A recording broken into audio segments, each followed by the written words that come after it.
match against St Mirren. There will be a minute's applause prior to kick-off in Paisley. And the Premiership weekend starts tomorrow with Rangers at home to Dundee United, one of 4 fixtures. To the weather, and cloud will build across the north, bringing with it a few spots of rain, mainly dry and clear elsewhere, with some mist patches in inland areas. Temperatures falling to around 2 Celsius in some sheltered parts. That's cold enough for a touch of ground frost. Milder for the north and around the coasts at around 8 to 10 degrees Celsius. And that's BBC Radio Scotland News. Late Night Radio with Ashley Storrie on BBC Radio Scotland. I'm Ashley Storrie, you're listening to BBC Radio Scotland, and tonight we're looking for advice, so get in touch and give a little bit.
That was Supertramp and Give a Little Bit. You're listening to Ashley's Story on BBC Radio Scotland live from Pacific Quay, joined as always by sidekick Silent Paul.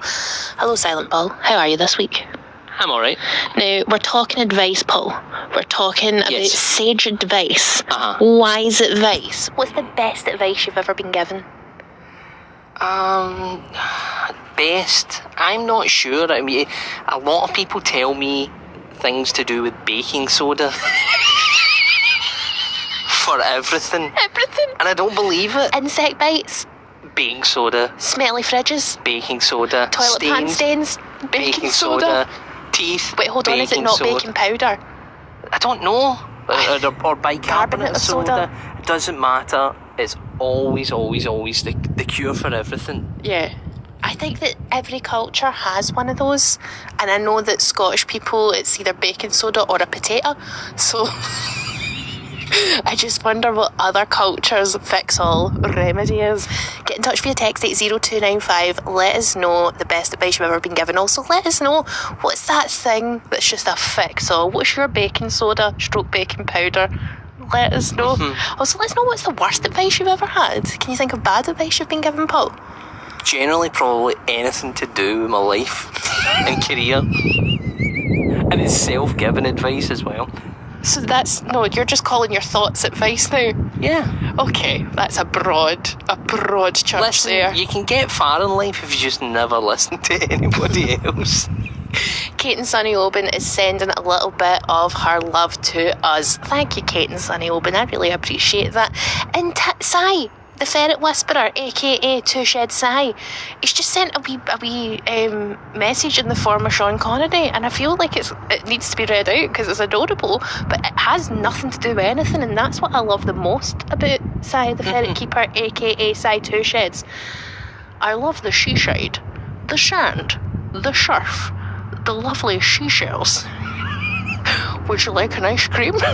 That's the message. That's the message that Sai sent, and I appreciate it. If you'd like to be weird, get in touch via text 80295. Be your best self. You can also email us. What's the email? Paul? It's ashleystoryShow@bbc.co.uk. Okay, I'm trying to think of the best advice. Well, what we could also talk about when you're talking about advice, if you could go back in time, Yeah. what advice would you give your past self? I would tell the 12-year-old who went, "Oh, I'm fat." Mate, it gets much worse. Yes. Enjoy that body now, 12-year-old Ashley, because You will never see that will again. never be as Never skinny. mind 12. Every single, it doesn't matter. I didn't realise the older that you get, it's not just weight, your whole body changes shape. Yeah.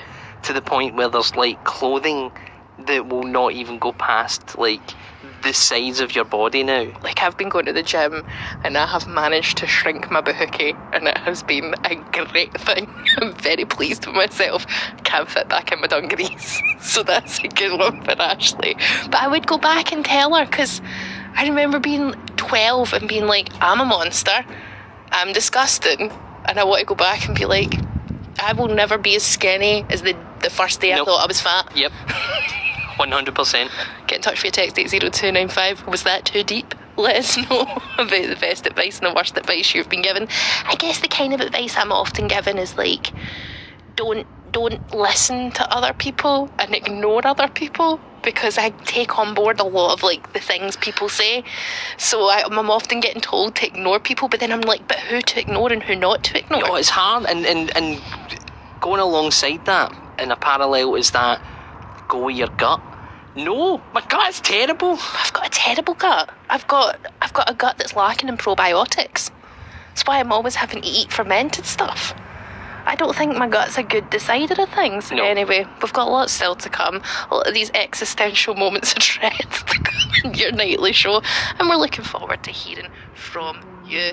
Right, next up, I've forgotten how we were going to segue into this, Paul. We must say that tonight there's going to be a lot of advice bandied about, some of it weird, some of it impractical. A disclaimer is that the advice imparted in the show tonight is for entertainment purposes only. Yeah. Because if you take any of it to heart, well, that's what a fool believes. Here's the Doobie Brothers.